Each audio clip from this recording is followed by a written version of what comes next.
안녕하세요. 사연에 빠진 아이 DJ 민영입니다. 오늘도 두 가지 사연 준비되어 있는데요. 구독과 좋아요 버튼 잊지 마시고요. 그럼 오늘의 사연 함께 만나볼게요. 안녕하세요. 열심히 일을 하며 한 가장으로서 살고 있는 남자입니다. 최근 어머니를 잃고 굉장히 힘든 삶을 살고 있습니다. 어머니를 잃고 아무것도 하기 싫었습니다. 모든 걸 다 두고 떠나고 싶었죠. 하지만 제겐 아직 어린 아이들이 있어 떠나지도 못하고 거의 죽지 못해 살며 일을 하고 있는데요. 그날만 생각하면 저는 손이 떨리고 마음이 아프네요. 그날 일을 잊고 싶은데 어찌 잊을까요? 시간이 약이라지만 언제 묻어내질지 모르겠네요. 이렇게라도 이야기를 하면 마음이 조금 편해질까요? 솔직히 제 마음 편해지자고 적습니다. 그래서 재미있게 들어달라 말도 못하겠습니다. 그래도 제 이야기를 듣고 싶다면 먼저 감사 인사 드리고 이야기를 시작할게요. 저는 장남으로 아버지, 어머니, 여동생, 할머니 이렇게 한 집에 살았습니다. 할머니는 저와 동생을 아주 예뻐해 주셨지만 어머니를 그리 좋아하시지는 않았습니다. 할머니께서는 저희 앞이라고 숨길 생각도 하지 않았어요. 오죽했으면 어린 제가 할머니께 어머니 좀 그만 괴롭히면 안 되겠냐고 했을 정도니까요. 그런데 그날 어머니가 저 때문에 한 소리를 들어야 했습니다. 자기 이야기를 어떻게 했으면 애가 그런 소리를 하냐며 어머니에게 모진 말을 했습니다. 그 이후로는 할머니에게 어머니 이야기를 할 수가 없었습니다. 제 말이 독이 된다는 걸 알아차렸기 때문입니다. 그래서 할머니가 어머니에게 그 어떤 말을 하더라도 저희는 할 수 있는 게 없었습니다. 할 수 있는 거라곤 할머니에게 재롱을 부리는 것과 놀아달라고 떼를 쓰는 것밖에 없었죠. 그래도 다행히 효과는 꽤 있었어요. 그래서 매번 할머니에게 놀아달라고 했습니다. 근데 그걸 또 할머니는 엄마라는 사람이 얼마나 애를 못 보면 할머니에게 떼를 쓰냐며 한 소리를 하더라고요. 어렸을 때부터 그런 소리를 듣고 자라니 할머니를 좋아할 수가 없었습니다. 아무리 제게 잘해준다고 해도 저는 할머니가 너무 미웠습니다. 그만큼 저는 어머니가 너무 좋았고 제 우상이었거든요. 어머니는 굉장히 미인이었습니다. 키도 굉장히 컸어요. 어머니 키가 167 정도에서 8 정도였으니 큰 편이죠.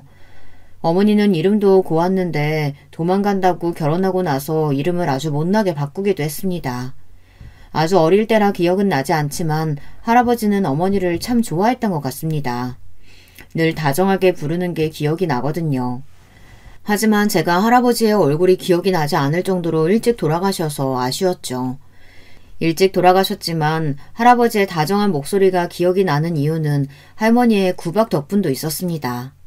왜인지는 모르겠는데 할머니가 어머니에게 뭐라고 하실 때마다 할아버지의 목소리가 들렸습니다.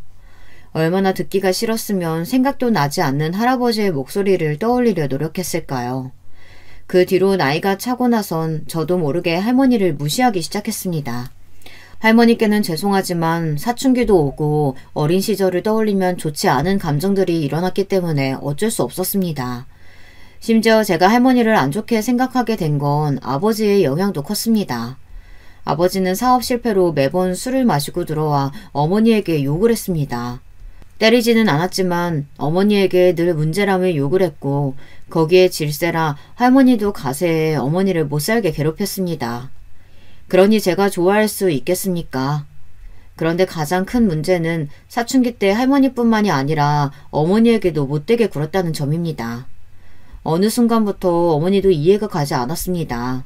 누구나 욕을 듣는다면 기분이 안 좋지 않나요? 그런데 어머니는 매번 듣고만 있으니 답답할 지경이었습니다. 그래서 어머니가 굉장히 바보 같다고 생각했어요. 이 집구석이 지긋지긋했습니다. 그래서 삐뚤어지고 말았죠. 늘 의문이 들었습니다. 우리 집은 왜 이렇게 가난하고 어른들은 왜 매번 화만 내고 서로를 잡아먹지 못해 안달이 났을까 의문이 들었습니다. 저희 집은 점점 가난해졌고 사이도 점점 나빠졌습니다. 그나마 할머니와 아버지는 사이가 나쁜 편은 아니었지만 아버지는 이제 할머니에게까지 욕을 하기 시작했습니다. 에이, 이 집구석. 어머니가 돈이 좀 더 있었으면 얼마나 좋아요. 이런 젠장. 내가 뭐 돈 많은 여자랑 결혼할 수 있었는데 니까짓 게 뭐가 좋다고 결혼을 했는지. 이런 년이 뭐가 좋다고. 어머니는 말리지 않고 뭐 했어요? 이 망할 놈아. 내가 왜 안 말렸어? 내가 그런 집안 싫다 했지? 그런데 네 놈이 죽어도 결혼해야겠다고 해서 그래서 한 결혼 아니냐? 아버지와 할머니는 늘 이런 이야기로 다투었습니다. 저는 결국 참지 못하고 집을 나갔습니다. 다른 형 누나들과도 어울리며 못된 짓도 많이 하고 다녔어요. 그 어떤 변명도 하지 않겠습니다. 저는 그렇게 방황을 심하게 했습니다. 그러다가 할머니가 돌아가시게 됐고 아버지는 고삐가 풀려 어머니와 동생을 때렸습니다. 저는 더 이상 이 집에는 희망이 없을 거라고 생각했습니다. 그래서 서울로 올라가 일을 하기 시작했어요. 일을 하면서 운동도 배우기 시작했는데 그때 제 은사님을 만날 수 있었습니다. 은사님을 만나지 못했다면 저는 아직까지도 싸움밖에 할 줄 모르는 바보로 살았을지 모르겠습니다. 은사님 덕분에 정신을 차려 검정고시를 봐 고등학교를 졸업할 수 있게 되었고 대학교 진학을 목표로 공부를 열심히 하기로 다짐했습니다. 그 전에 은사님이 부모님께 꼭 찾아가라고 해서 저는 몇 년 만에 고향으로 내려갔습니다. 처음에는 정말 용기가 나지 않더군요. 그렇게 나간 주제에 욕먹는 게 두려워 많이 망설였어요. 하지만 이때가 아니면 또 언제 찾아갈까 싶어 용기를 내 집으로 찾아갔죠. 그런데 제가 알던 집과는 다르게 생겼더라고요. 이렇게 낡았나 싶었고 집에는 옹기라고는 찾아볼 수가 없었습니다. 사람 사는 집이 아니었어요. 저는 옆집 사는 분에게 물어봤습니다. 그러자 그 할머니가 저를 알아보시고는 왜 이제와 왔냐고 막 우시는 겁니다. 무슨 일이냐고 물어봐도 아무 말 하지 않고 그저 울기만 했습니다. 그런데 그때 낯익은 목소리가 들려왔습니다. 어머니의 목소리를 잊을 수가 없었죠. 어떻게 잊을 수가 있겠어요. 그런데 어머니의 모습은 집과 마찬가지로 제가 알던 모습과 굉장히 달랐습니다. 통통했던 어머니의 모습은 없어지고 마르다 못해 깡마른 모습을 하고는 나사 하나 빠진 모습으로 아무 감정 없이 저를 쳐다봤습니다. 저를 욕하지도 반기지도 않았어요. 그냥 저를 지그시 쳐다보며 제 이름을 말하고 있었습니다. 하지만 이상하게도 제 이름을 말하고는 있지만 저를 보고 있는 것 같지 않았습니다. 그 모습을 보고는 또다시 옆집 할머니가 울며 제게 이야기를 했어요. 이놈아, 너는 왜 이제 와서는 이 애미 고생이란 고상은 다 하고 남은 자식 하나 보내고 이렇게 힘들게 살았다. 너는 왜 이제야 왔어? 자식을 보내다뇨? 그런데 할머니의 말씀이 조금 이상했습니다. 저희 집에서 자식이라고 해봤자 저랑 여동생 둘뿐이라 남은 자식이라고 해봤자 여동생뿐인데 여동생을 보냈다고 하니 그 말을 듣고 당황했습니다. 어머니, 예진이 시집 보냈어요? 왜요? 아버지가 보냈어요? 시집 보내긴 뭘 보내. 저 세상으로 보냈지 이놈아. 할머니의 말을 듣고 땅에 주저앉고 말았습니다. 여동생은 몇 개월 전 사고로 세상을 떠났다고 했습니다. 아버지는 제가 집을 나가고 난 뒤 얼마 뒤 집을 나갔다고 했고 그렇게 어머니와 여동생과 함께 잘 살고 있었는데 그런 불운이 따라오고 만 것이었죠. 그 후로 어머니는 밥도 먹지 않고 매일 동생을 찾아 나섰다고 했습니다. 그나마 동네 분들이 어머니를 챙겨줘서 다행이지 아니었으면 어머니도 동생을 따라갔을 거라고 했습니다. 어머니는 제 말이 들리지 않는 모양이었습니다. 저는 다시 한 번 더 어머니를 불렀어요. 어머니! 그제야 어머니는 저를 바라봤습니다. 그리고 어머니는 제 이름을 부르며 울면서 저를 안았습니다. 왜 이제 왔어? 엄마가 얼마나 보고 싶었는데. 이놈아, 왜 이제 왔어? 어서 동생 찾으러 가자. 네 동생 추위도 많이 타는데 집에 오지를 않어. 저는 옆집 할머니를 쳐다봤고 할머니는 고개를 절레절레 저으시며 늘 이런 상태라고 이야기를 했습니다. 저는 대학 공부를 위해 서울에 올라간다고 말을 하려고 했지만 그럴 수가 없었습니다. 어머니의 상태를 보고 어떻게 갈 수 있겠습니까? 결국 저는 1년을 고향에서 지냈습니다. 1년 동안 어머니의 상태는 많이 좋아지셨습니다. 어머니와 지내는 동안 공부를 많이 하지는 못했지만 틈틈이 공부도 했고 일도 정말 열심히 해서 대학 등록금도 벌었습니다. 물론 4년 동안 다닐 등록금은 없지만 당장 필요한 생활비와 돈은 검정고시를 하며 모은 돈과 1년 동안 열심히 일한 돈으로 살 수 있었습니다. 그리고 정말 다행인 건 어머니께서 동생이 떠났다는 걸 받아들일 수 있게 되었다는 것입니다. 그래서 저는 1년 전 하지 못했던 말을 하게 되었습니다. 어머니, 저 실은 대학에 가고 싶어서요. 어머니에게 하는 모든 말이 조심스러웠어요. 괜히 내가 대학을 간다고 해서 어머니를 떠나 상처를 주는 게 아닌가 생각을 했습니다. 장하네, 내 아들. 하고 싶은 거 해야지. 그래. 근데 이 애미가 모은 돈이라곤 이것밖에 없는데 괜찮겠니? 아니면 어디 돈 빌릴 곳 있으면 내가 어떻게든 마련할 테니 걱정 말고 대학 가. 어머니, 괜찮아요. 그동안 모은 돈으로 가면 돼요. 그래도 네가 어떻게 모은 돈인데 그걸 써. 그러지 말고 내가 빌려볼게. 어머니, 진짜 괜찮아요. 이것저것 지원받으면 괜찮을 거예요. 그리고 공부하면서도 일하면 되니까 너무 걱정하지 마시고요. 어머니를 안심시키고 저는 다시 공부에 집중했습니다. 그 덕에 저는 지방이지만 꽤나 좋은 학교에 갈 수 있게 됐고 전액 장학금을 받으며 다닐 수 있게 되었죠. 제가 할 수 있는 일은 늘 열심히 했습니다. 일도 공부도 연애도 다 열심히 했습니다. 학창시절의 방황을 잊지 않고 좋은 사람이 되려고 노력도 많이 했습니다. 그래서 대학교 때 본 친구들은 제가 방황을 했다고 했을 때 아무도 믿지 않더라고요. 하지만 굳이 안 좋은 모습을 보여줄 필요는 없지 않습니까? 그래서 저는 최대한 얌전한 학생이었던 척을 했습니다. 저의 학창시절과 대학시절은 그렇게 끝이 났습니다. 정말 많은 일들이 있었지만 다시 어머니랑 재회를 한 게 가장 큰 사건이었죠.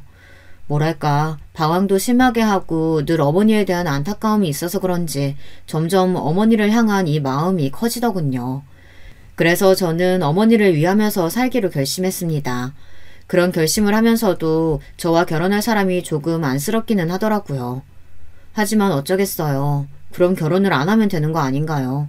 저야 결혼을 무조건 해야겠다는 생각은 없었습니다. 다만 어머니가 한 번씩 결혼 이야기를 꺼내면 결혼을 해야겠다는 생각을 가졌을 뿐이었죠. 결혼의 필요성을 느껴 하려고 했던 건 아니었기 때문에 대단한 절실함은 없었습니다. 하지만 제 이상형을 만나고 그런 생각이 싹 사라지더라고요. 선배의 소개로 만나게 됐는데 꽤 괜찮더라고요. 저희는 몇 년의 연애 끝에 결혼을 약속했습니다. 한 가지 문제는 집안 차이가 꽤 나서 걱정이 되었습니다. 우리 집에서 공부 잘하는 사람이 있기 쉽지 않은데 박서방이 아주 복덩이야. 아닙니다. 그렇게 말씀해 주시니 감사합니다. 그러지 말고 결혼 비용은 우리 쪽에서 다 될 테니 부담 가지지 말고 사부인한테도 내가 잘 말해줄 테니까 걱정 말고. 어머니까지 챙겨주시고 감사합니다. 다행히 장인어른과 장모님이 좋게 봐주셔서 결혼을 허락받을 수 있었습니다. 가난하게 자랐는데도 열심히 공부를 해 대단하다고 칭찬을 아끼지 않았습니다. 그리고 결혼 비용은 걱정 말라며 처가에서 다 부담하겠다고 하는 겁니다. 그리고 어머니까지 배려를 해주시니 얼마나 감사하겠어요. 저는 이 결혼은 아주 성공적이라고 생각했습니다. 제 인생은 이제 필날밖에 없다고 생각했어요. 바보같이 말이죠. 그리고 아내와 저희 본가로 갔습니다. 어느 정도 돈을 벌고 나서 어머니에게 이사를 제안했지만 자기는 한평생 살았던 곳에서 살고 싶다며 거절을 하더라고요.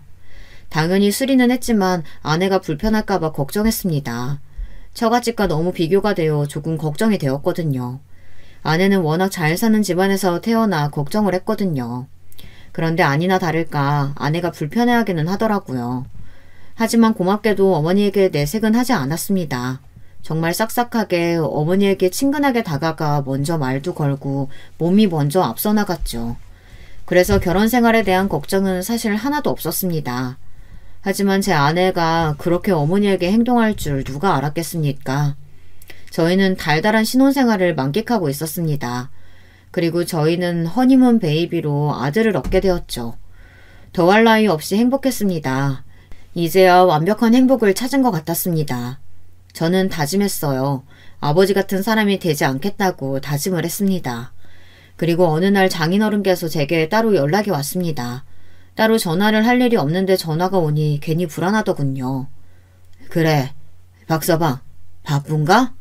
아닙니다. 무슨 일 때문에? 다른 게 아니고 혹시 자네 따로 병원 차릴 생각은 없나? 내가 투자를 하지. 생각이 있긴 하지만 그래도 이 사람아, 언제 이래서 개인 병원 차리나? 그것도 다 대출 끼고 하는 건데 그냥 내가 해준다고 할 때 감사합니다 하고 받아. 하지만 장인어른, 내가 박서방을 위한 것도 있지만 내 딸 체면을 위해서도 있어. 그리고 우리 집안이 공부머리는 아니지 않은 거 알지 않나? 할 줄 아는 거라고는 몸으로 부딪혀서 장사나 할 줄 알지 뭐가 되겠나? 그래서 얼마나 무시를 많이 받았는데 내가 박서방 덕에 큰 소리 떵떵 칠 수 있고. 그렇게 해주신다면 감사히 받겠습니다. 그래. 그럼 내 나중에 또 연락할 테니 받고. 그렇게 저는 장인어른 덕에 개인 병원을 열 수 있었습니다. 언젠가는 개인 병원을 여는 게 꿈이었는데 이렇게 빨리 실현이 될 줄 몰랐습니다. 가난하게 살던 제가 이런 부귀영화를 누려도 되나 싶다가도 박탈감이 느껴지기도 했습니다. 돈이 있으면 쉽게 꿈을 얻는다는 걸 깨달았으니 굉장히 기분이 묘했습니다. 그래도 저에게는 잘된 일이니 기분 좋게 병원을 차리기로 했습니다. 하지만 병원 개업을 한다는 게 정말 쉽지 않은 일이더군요. 하나부터 10까지 디자인부터 신경을 써야 하고 사람을 뽑는 일 하나하나 신경을 써야 하니 예민해지기 시작했습니다. 하필이면 아내도 둘째가 생겨 예민해져서 싸우기 바빴습니다. 아내는 하던 일마저 그만두고 돈만 쓰기 바빴습니다. 당신 요즘 돈을 너무 많이 쓰는 거 아니야? 스트레스 받는다고 해도 그렇게 돈을 막 써도 되겠어? 누구는 열심히 일하는데 누구는 쓰기 바쁘네. 당신 말 다 했어? 그러는 당신은 우리 아빠 돈 없었으면 병원 열지도 못했잖아. 그러면서 나한테 돈 얘기를 해? 그건 당신을 생각해서 나한테 투자를 하신 거지. 그리고 병원 개업했다고 바로 당신 일 그만뒀잖아. 그럼 내가 계속 일해야 돼? 솔직히 나 일하기 힘들어. 나 어디 가서 누가 아래 있을 사람 아니야. 그냥 당신 사람들처럼 살아보고 싶어서 일한 거 가지고 왜 그렇게 이야기를 해? 뭐? 언제는 자기는 평생 일하고 싶다며. 이런 평범한 생활이 너무 소소하고 행복해서 좋다며. 그때는 내가 미쳤었나 보지. 당신 만나서 낭만에 차 있었나 보네. 그럼 지금은 당신 그런 사람은 아니란 말이야? 그럼 언제까지 내가 낭만에 갇혀있는 사람인 줄 알았어? 나 원래 이런 사람이야. 당신 만나려고 일부러 그렇게 이야기한 거지. 왜? 집안 좋은 의사는 당신 안 만나줄 것 같으니까 돈 없는 의사 골라서 만났나 보지? 내가 언제 그런 말을 했어? 당신 말이 그렇잖아. 어떻게든 의사 부인 되고 싶어서 돈 없는 의사 꼬신 거 맞잖아. 왜? 그러면 안 돼? 저는 아내와의 말다툼으로 아내의 모든 걸 봤습니다. 이런 모습일 줄 알았다면 결혼을 하는 게 아니었는데 이미 후회하기에는 늦었죠. 이미 둘째도 뱃속에 있으니 누굴 탓하겠습니까? 그냥 참고 살아갈 수밖에 없었습니다. 그리고 장인어른 덕도 봤으니 제가 참아야 할 수밖에 없었죠. 하지만 저희는 점점 사이가 나빠졌습니다. 무슨 이유 때문인진 모르겠네요. 부딪히는 일이 많았습니다. 아내의 기분을 풀어보고자 열심히 노력했지만 서로 타이밍이 맞지 않았습니다. 아내의 기분이 조금 괜찮았을 때는 제가 빈정이 상해 맞지 않았거든요. 둘째가 태어나고 다시 괜찮아졌나 싶었는데 제가 바빠져서 집에 있을 일이 없어 아내와 이야기를 할 시간이 없었습니다. 일이 바빠지는 건 참 행복한 일이지만 그만큼 가족에게 신경을 못 써 신경이 많이 쓰였습니다. 하물며 동생 기일이 다가와 어머니를 챙겨드려야 하는데 가지 못해서 마음이 걸렸죠. 그래서 아내에게 조심스럽게 이야기를 했습니다. 혹시 어머니 잠깐 우리 집에 모셔와도 될까? 뭐? 그게 무슨 말인데?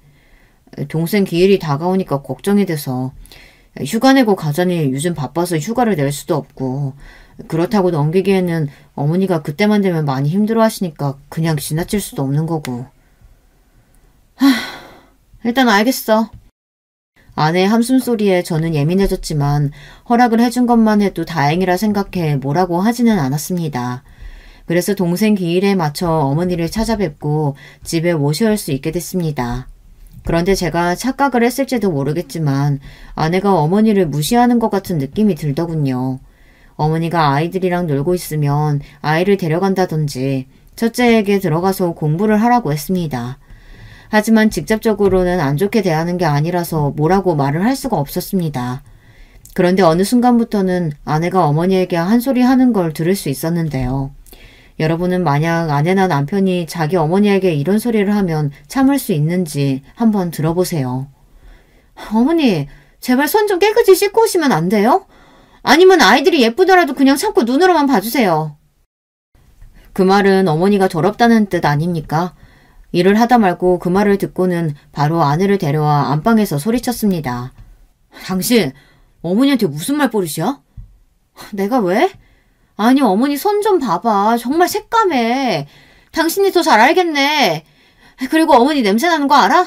제대로 안 씻으니까 그런 거 아니냐고. 저는 아내를 때리고 싶은 마음이 굴뚝 같았습니다. 처음으로 아내의 얼굴이 보기 싫은 순간이었죠. 하지만 아버지처럼 되지 않겠다고 결심을 했기 때문에 아내를 때릴 수 없었습니다. 때린다면 저는 아버지와 같은 사람이 될 것이기 때문에 꾹 참았습니다. 어머니는 평생 시골에서 살아서 그래. 그래서 나는 냄새들 있잖아. 장모님이랑 장인어른이야 매일 케어받고 안 나실 수도 있어. 그런데 있잖아. 그 냄새는 나이 든 사람이면 다 날 수밖에 없는 거야. 좀 더 심할 뿐이지. 그렇다고 깨끗이 안 씻는 것도 아니고. 그리고 어머니 손은 농사하느라 그렇게 된 거야. 집안일하고 하느라서 그렇게 된 거라고. 우리 어머님 누구보다 깨끗한 사람이야. 당신보다 훨씬 깨끗할걸? 당신 이모님 아니었으면 이 집이 깨끗했을 거라고 생각해? 당신은 집이 개판이 돼도 몸만 깨끗하면 다잖아. 안 그래? 내가 치울 필요가 뭐가 있어? 이모님들이 다 알아서 치우는데. 그리고 내 몸만 깨끗하면 된 거 아니야? 아내의 말에 저는 더는 할 말이 없었습니다. 이 사람과 이야기를 해봤자 제 에너지만 소비한다는 생각이 들었습니다. 그래 알겠어. 근데 다시는 어머니한테 그런 말 하지 마. 그때는 안 참아. 안 참으면? 왜? 그렇게 어머님 소중하게 생각하면 나랑 결혼은 왜 했니? 왜? 어머님이 그렇게 불쌍해? 안쓰러워? 참나, 동생이 죽은 지가 언젠데 아직도 걱정을 하고 있어. 아내는 해서는 안 될 말까지 하기 시작했습니다. 동생 죽은 지도 몇십 년이 지났는데 아직도 그거 하나 못 이겨내고 슬퍼하냐고 하더라고요. 그 말을 듣고 참지 못하고 저는 제 옆에 있던 화장품을 던져버렸습니다. 물론 아내 쪽으로 던지지는 않았지만 화장품이 터지면서 안방 곳곳에 다 묻게 되었고 아내는 놀라서 뭐하는 행동이냐고 소리를 쳤습니다. 그 소리에 어머니도 놀라 방으로 들어오셨고 그제야 저는 정신을 차릴 수 있었습니다. 아내는 저를 한번 보고 어머니를 한번 쳐다보고는 집 밖으로 뛰쳐나갔습니다. 그날 어머니에게 죄송하다고 사과를 드리고 아이들을 달래줘야 했습니다. 아내는 하루 종일 들어오지 않아서 어머니가 아이들을 봐줬습니다. 아내는 이틀 동안 연락이 없었습니다. 하지만 제가 먼저 연락하고 싶지 않았어요. 연락을 하지 않는다면 장인어른이 먼저 전화가 올 거라는 것도 알고 있었지만 연락하고 싶지 않았습니다. 결국 장인어른에게 전화가 먼저 왔고 어쩔 수 없이 장인어른의 전화를 받았습니다. 네, 장인어른. 그래, 나랑 할 이야기가 좀 있지? 죄송합니다. 내가 조서 보내줄 테니까 일 끝나고 거기로 오게. 긴장되었습니다. 결혼을 허락받으러 갈 때보다 더 긴장됐습니다. 왔는가? 죄송합니다. 아니, 내가 박서방 자네 사과 듣겠다고 여기로 부른 건 아니고 말해봐. 네, 뭐를? 내 딸이 뭘 잘못했는지 말해보라고. 장인어른의 말에 저는 놀랄 수밖에 없었습니다. 장인어른은 분명히 아내가 잘못이 있을 거라고 판단하며 저에게 확신을 갖고 물어보셨습니다. 아내가 그 전에 얼마나 사고를 많이 쳤으면 믿음이 없을까 싶기도 하면서 괜히 나를 두고 시험하는 게 아닌가 하는 생각이 들었습니다. 저는 사실대로 이야기를 해야 할지 말아야 할지 고민을 많이 했습니다. 사실대로 이야기를 하면 과연 믿어줄까 고민이 많이 됐고 그렇다고 거짓으로 이야기하자니 왜 이제 와서 말을 바꾸냐고 이야기할까봐 거짓으로 말을 하지도 못했어요. 저는 어쩔 수 없이 모든 사실을 빠뜨리지 않고 이야기를 했습니다. 자네 말이 조금 더 신뢰성이 가네. 어떤 부분이? 아이가 오자마자 박서방이 물건을 던졌다고 울면서 들어오더라고. 하지만 내가 아는 박서방이라면 절대 먼저 그럴 일 없을 거라 얘기했네. 그랬더니 딸이 자기가 말실수를 했다고 했네. 하지만 그것도 다 자네가 잘못해서 그렇다고 제대로 얘기를 해주지도 않고 울고불고 소리만 치길래 이놈이랑은 말이 안 통할 것 같아서 자네를 불렀어. 내 어떻게 된 일인지 자초지종 설명을 듣고 싶어서 불렀지. 저도 잘한 건 없습니다. 그렇다고 바로 화를 내고 물건을 집어던졌으니 죄송합니다. 그래, 그건 분명 잘못한 거긴 한데 내가 오히려 미안하네. 딸이 워낙 곱게 자라서 애가 생각이 짧아. 우리 집도 처음부터 잘 산 건 아니라고 몇 번을 이야기했는데도 돈 걱정해본 적 없는 아이가 뭘 알겠나. 자기는 마냥 특별한 존재라고 생각하는 아이에게 뭐라고 하겠어. 에휴, 사돈이 마음고생이 좀 심했겠어. 내가 정말 미안하네. 걱정과는 달리 장인어른이 먼저 사과를 해주셨습니다. 아내가 얼마나 철부지로 살았으면 그렇게 이야기를 할까요? 장인어른까지 말이 통하지 않는 사람이었으면 앞이 막막할 뻔했는데 덕분에 마음이 누그러져서 다행이었습니다. 하지만 이런 일을 시작으로 어머니에 대한 일로 싸운 적이 한두 번이 아니었습니다. 아내는 저를 보며 답답하다고 했습니다. 바빠도 매주 어머니에게 인사를 드리러 갔고 어머니가 다치셨을 때는 모셔와서 제가 병간호를 했습니다. 이걸 다행이라고 말할 수 있을까요? 당연한 일이긴 했지만 어머니가 다쳤을 때 아내도 같이 고생을 해줬습니다. 병간호는커녕 어머니를 보지도 않을 거라고 생각했는데 그래도 며느리라고 걱정해주는 모습을 보니 따뜻해지더라고요. 지금 생각해보면 이런 걸로 따뜻해진 제 자신에게 어처구니가 없지만 고마운 건 기억을 해야겠죠. 하지만 그것도 잠시 결국 아내는 어머니에게 돌이킬 수 없는 상처를 주고 말았습니다.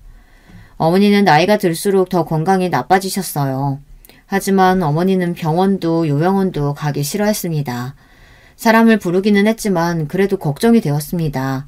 매일같이 있는 것이 아니니 어머니에게 무슨 일이 생길 때는 어떻게 해야 하나 두려웠죠. 남은 가족은 어머니 한 명뿐인데 어머니마저 세상을 떠난다면 저는 분명 무너지고 말 거라고 생각했어요. 그래서 늘 어머니의 죽음을 생각을 안 할 수가 없었습니다. 어머니가 죽을까 두려워 그것 때문에 정신병원에 가서 진단을 받기도 했습니다. 혹시 여러분 중에서도 이런 비슷한 증상을 가지신 분 있을까요? 어떤가요? 살기 너무 불편하지 않나요? 하지만 더는 이런 문제로 두려워할 필요가 없었습니다. 어머니가 돌아가셨으니 말이죠. 때는 시간이 흘러 동생의 기일이 다가올 그날이었습니다. 어김없이 저는 어머니를 집으로 모셔왔어요. 아내는 이날을 제일 싫어했습니다. 저는 아내가 이해가 가지 않았습니다. 제사를 지내는 것도 아니고 어머니가 구박을 하는 것도 아닌데 싫어할 이유가 있을까요? 물론 시어머니라는 존재가 그렇게까지 달가운 존재가 아니라는 건 알겠지만 그렇게 싫어할 정도로 어머니가 아내에게 피해를 준 것도 없는데 그 정도로 싫어하니 이해가 가지 않았습니다. 하지만 이미 모셔왔으니 어떡합니까? 어머니를 보살펴 드릴 수밖에 없죠. 저는 아내에게 미안하다고 이야기를 하고 조금만 더 고생해달라고 했습니다. 그래도 이날만 되면 어머니가 늘 아프시고 기운도 없으셔서 어쩔 수가 없었어요. 제 마음이 불편해서 놓을 수가 없더라고요. 모처럼 빨리 퇴근해서 다 같이 저녁을 먹을 수 있었습니다. 어머니가 올라오시고 3일째가 되던 날 사건이 터지고 말았죠. 밥을 먹기 전 저와 사소한 말다툼을 해서 아주 예민해져 있었는데 어머니가 제 눈치를 보며 미안하다고 하시더라고요. 미안하다. 바쁜 사람이 나 때문에 괜히 집에 일찍 온 건 아닌가 싶네. 아니에요 어머니, 괜찮아요. 아시면서 왜 안 내려가세요? 어머니가 매번 남편 발목 잡고 사시는 거 알긴 아세요? 아내는 그 순간 참지 못하고 어머니에게 한 소리 했습니다. 그래? 에휴, 내가 미안해서 어쩌지? 당신 미쳤어? 어머니, 아니에요. 집사람이 예민해져서 그런 소리 한 거예요. 당신 들어가. 왜? 어머니, 솔직하게 이야기할게요. 저 이제 너무 힘들어요. 어머니 간호하는 거 이제 지쳐요.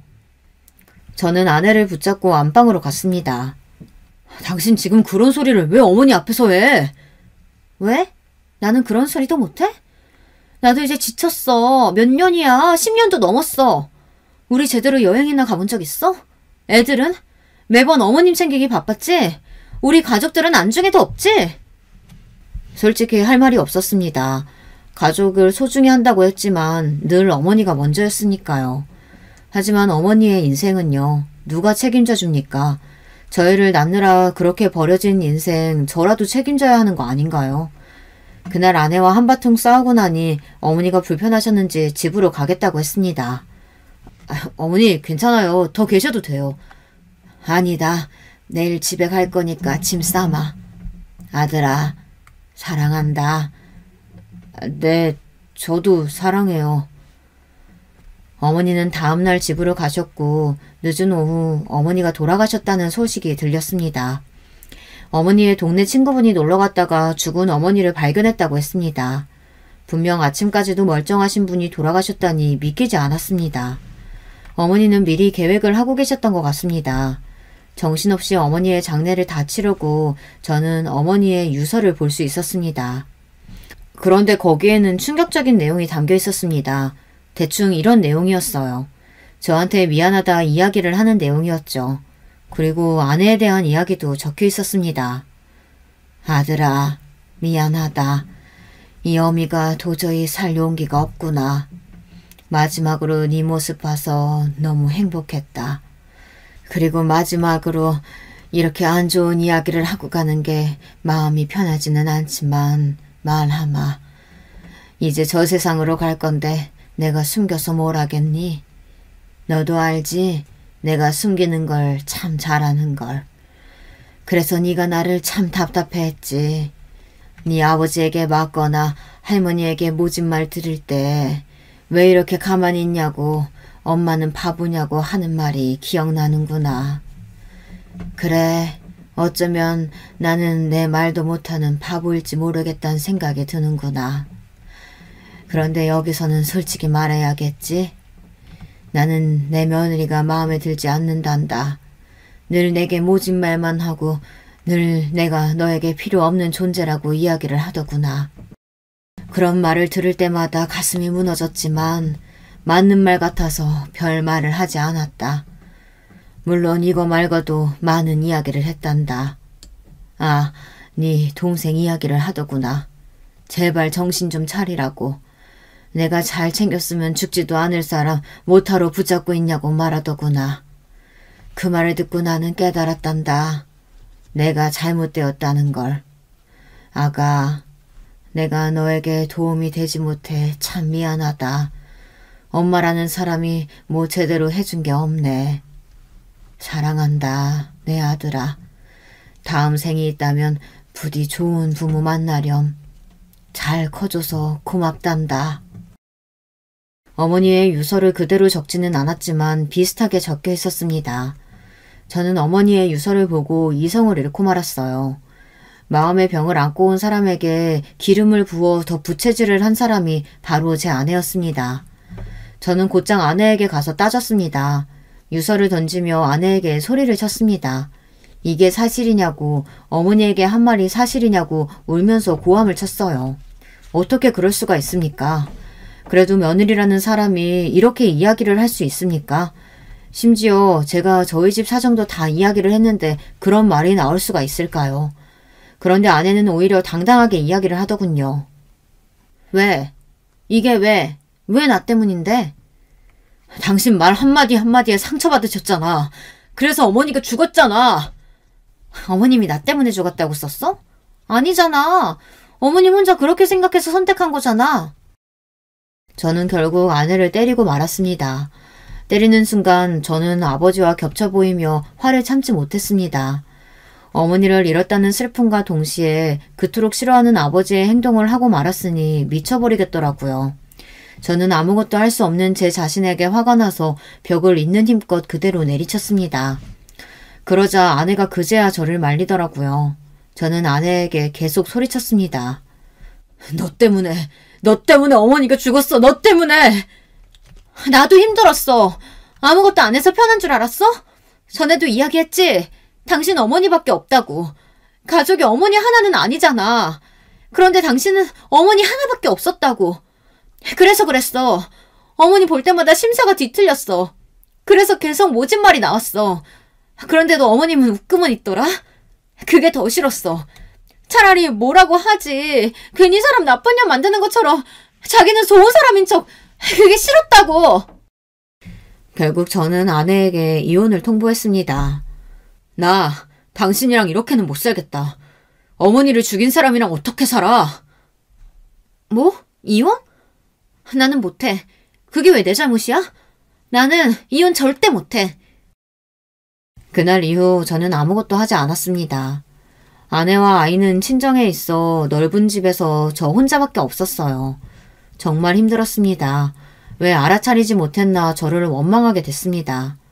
그리고 아내를 이해해보려고 노력했습니다. 아내 입장이 되어보려고 했지만 어머니에게 모진 말을 한 사람으로밖에 보이지가 않더라고요. 그리고 아내의 그 한마디가 어머니를 죽였을 거라는 생각에 사로잡혀 정말 죽여버리고 싶을 정도로 증오했습니다. 어느 순간부터 그랬나 싶었는데 아내는 거의 결혼 초반부터 그랬던 것 같습니다. 제가 어머니를 좀 덜 챙겼다면 아내가 어머니를 챙겼을까요? 저는 아니라고 생각합니다. 그러니까 하나밖에 없는 자식이 챙겼는데 그걸 챙겼다고 뭐라고 하니 제가 어떻게 해야 됐던 거죠? 여러분은 답을 알고 계신가요? 아니요. 답을 알아도 소용이 없습니다. 어머니가 돌아가셨으니 무슨 소용이 있겠어요. 어머니는 동생이 죽고 난 후로 늘 우울하게 살았을까요? 아니면 혹시 저 때문에 죽지도 못하고 하루하루를 고통 속에 살았을까요?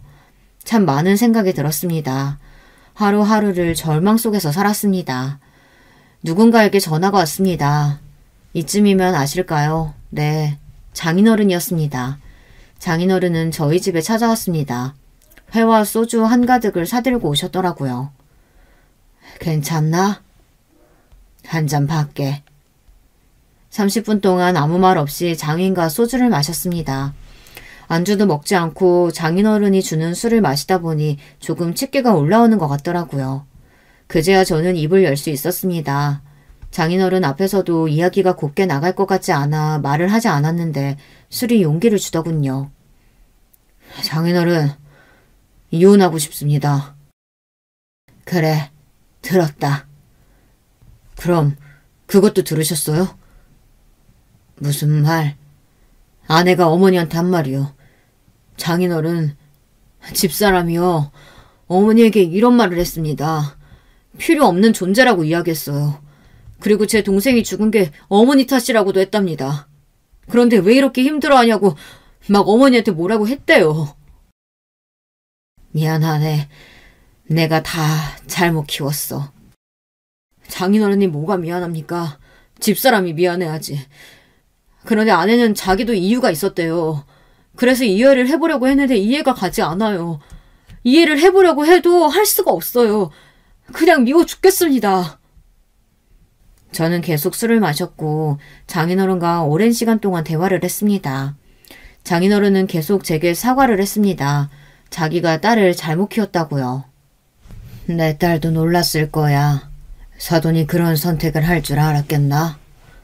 하지만 그런 말을 한 건 분명히 잘못됐지. 그리고 자네 덕에 우리 집안 기가 살았다는 거 알고 있지? 참 고맙게 생각하네. 늘 내가 가지지 못한 것에 대한 열등감이 있었는데 그걸 자네가 채워줬어. 그래서 말인데 이제는 그만 채워도 되겠어. 병원은 그대로 가지고 크게 키워보고 원한다면 이혼을 해도 좋아. 자네 마음이 편하다면 내가 뭐라고 할 수 없지. 그런데 이거 하나만 알아주게. 내 딸도 여자였을 거야. 자네 마음의 1순위에 들어가고 싶었을 텐데 어느 순간 자기가 1순위가 아니라는 걸 깨달았을지도 모르지. 그렇다고 딸의 잘못이 없어지진 않지만 그래도 아빠로서 딸에 대한 변호를 하자면 그렇다는 거지. 용서를 해달라는 건 아니고 그냥 그럴지도 모른다는 걸 알고만 있으라는 거야. 그런데 신기할수록 그토록 이해가 가지 않았던 아내가 조금은 이해가 가기 시작하더라고요. 하지만 거기까지였습니다. 그래도 아내를 용서할 수는 없었습니다. 이혼은 아직 아닌 것 같은데 이대로는 못 살겠다. 나도 모르겠어. 그래. 아이들 잘 부탁해. 가끔 내가 아이들 보러 갈게. 당신 미안한 마음 조금이라도 있어? 그럼 내가 아무 생각이 없을까 봐? 나도 그 정도 감정은 있어. 그런데 나도 어머님이 그렇게 될 줄은 몰랐어. 그냥 너무 화가 나서 그렇게 이야기한 건데. 알겠어. 그럼 연락할게. 그럼 내가 물어보자. 당신은 내가 중요했어? 저는 거기서 아무 말도 할 수가 없었습니다. 중요했지. 어머니만큼은 아니었지만 분명히 중요했고 사랑했어. 결국 아내는 끝까지 미안하다고 하지 않았습니다. 사과를 했다면 조금 마음이 풀어졌을까요? 아내와 저는 이혼은 하지 않았지만 서로 각자 살아보기로 했습니다. 아이들은 제가 맡기로 했고 가끔 아이들이 엄마를 찾을 수 있으니 서로 연락은 하고 지내자고 했어요. 그렇게 저는 제 결혼 생활이 끝이 난 줄 알았습니다. 하지만 몇 달이 지나고 나서 누가 저희 집 문을 두드리더군요. 여보! 새벽에 당신이 왜 여기 있어? 당신 보고 싶어서. 추운데 뭐 하는 거야? 들어가. 엄마야? 엄마 여기서 다시 사는 거야? 아들은 아내를 보더니 환하게 웃으며 아내에게 안겼습니다. 순간 어떻게 반응을 해야 할지 모르겠더군요. 아직까지 아내의 얼굴을 보는 게 그리 반갑지는 않은데 아내의 얼굴을 보기만 하면 어머니가 떠올라서 죽고 싶다는 생각만 드는데 아이들은 자기 엄마라고 환하게 웃는 모습을 하고 있으니 속이 뒤틀렸습니다. 왜 우리 아들 엄마랑 아빠랑 같이 살고 싶어? 응, 당연하지. 나는 엄마 아빠가 사이좋게 지내는 모습 보고 싶어. 아들의 말에 어릴 적 제 모습이 떠올랐습니다. 그러다 웃음이 나고 말았어요. 결국 아버지 같은 사람이 되었나 싶었습니다. 다른가요? 글쎄요. 아이들 입장에서만 봤을 때는 못된 아버지라고 생각을 하지 않을까요? 아내는 자연스럽게 집 안에 들어왔습니다. 그리고는 남의 집처럼 구경을 하더군요. 깔끔하네. 이모님도 안 계시는데. 당신은 참 깨끗한 사람이네. 그래서 내가 좋아했는데. 그치? 이만 가. 할 얘기가 있어. 여기서 해. 애들 있는 곳에서? 저는 아들을 보고 한숨을 쉬었습니다. 아들을 방에 보내 재우고 아내와 식탁에 앉아 오랜만에 이야기를 했습니다. 아직 나 많이 미워? 밉다고 설명할 수가 없는데. 여보, 내가 잘못했어. 진짜 너무 잘못했어. 나 한 번만 용서해주라. 그런데 갑자기 아내가 무릎을 꿇더니 눈물을 뚝뚝 흘리며 용서를 구하더라고요. 너무 당황했습니다. 아내의 이런 모습은 본 적이 없었기 때문입니다. 누가 봐도 정말 반성을 한 모습이었어요. 하지만 저는 용서가 쉽게 되지 않았습니다. 솔직히 모르겠어요. 아직도 모르겠습니다. 묘한 감정이 섞여 있었습니다. 짠하기도 한데 너무 밉고 용서를 해줘야 하는 게 맞는 것 같으면서도 절대 할 수 없는 아주 복잡한 감정이었습니다. 일어나. 아니 못 일어나. 당신 용서해줄 때까지 나 안 일어날 거야. 나 진짜 반성 많이 했어. 내 말 한마디 때문에 어머님이 그렇게 힘들어할 줄 정말 몰랐어. 질투가 났어. 그래서 그렇게 이야기한 거야. 그리고 동생 이야기한 거 정말 미안해. 그 말을 하면 안 됐는데 나도 모르게 욱해서 해버렸어. 미안해. 진짜 잘못했어 여보. 아니 용서해달라고 안 할게. 그냥 같이 살기만 하면 안 될까? 나 앞으로 얌전히 있을게. 애들이랑 당신이랑 이렇게 같이 살고 싶어. 진짜 내가 너무 잘못했어. 미안해 여보. 아내는 1시간 동안 무릎을 꿇고 있었습니다. 아무 말도 하지 않고 아내는 고개를 숙이며 울고 있었고 저는 창밖을 바라보고 있었어요. 그리고 저는 아내에게 한마디 했습니다. 알겠으니까 일어나. 정말? 나 용서는 아니지? 그냥 봐주는 거야? 솔직히 당신 얼굴만 보면 어머니 생각나. 당신 그거 생각나? 내가 어머니 이야기 해준 거? 제가 아내와 사귈 때 어머니에 대한 이야기를 한 적이 있었거든요. 저한테는 어머니가 정말 중요한 사람이라고 이야기했었죠. 기억 안 나지? 우리가 사귈 때 이야기했는데 나한테는 어머니가 정말 중요한 사람이라고 이야기했었잖아. 그때 당신이 알겠다고 그런 일이 있었는지 몰랐다고 울면서 이야기했는데 기억 안 나? 그때 술을 너무 많이 마셨나? 네, 그것도 제 잘못이기는 했습니다. 어머니 이야기를 할 때마다 마음이 아파서 술을 마시고 할 수밖에 없었거든요. 그런데 아내도 술에 취해 있다는 걸 저도 까맣게 잊어버린 겁니다. 당연히 아내에게 이야기했으니 알 거라고 생각했어요. 그런데 거의 모르는 사람과 마찬가지였더니 충격을 받았습니다. 하지만 어쩌겠습니까? 이미 지나간 일인데, 그렇죠. 어머니 이야기를 마무리하고 저희는 앞으로 어떻게 살 것인가에 대해 이야기를 했습니다. 그리고 저는 가족을 위해서는 열심히 살 수 있지만 한 사람으로서 뭔가를 바라지는 말라고 했습니다. 가장으로서는 열심히 노력하겠지만 남자로서 해줄 수 있는 건 없다고 했죠. 아내도 수락을 했고 저희는 다시 합쳤습니다. 여러분, 이게 잘한 행동일까요? 저는 아직도 모르겠습니다. 용서를 해줘야 하는지 아니면 이혼을 해야 할지, 아직 아내를 사랑하기 때문에 이혼을 하지 못하는 걸까요? 아니면 아이들 때문에 이혼을 하지 못하는 걸까요? 어떻게 해야 될까요? 아직도 답을 찾지 못했습니다. 아니면 이대로 정말 시간이 흐르기만을 기다려야 할까요? 저도 이제는 모르겠습니다. 어머니에 대한 죄책감이 너무 심했을까요?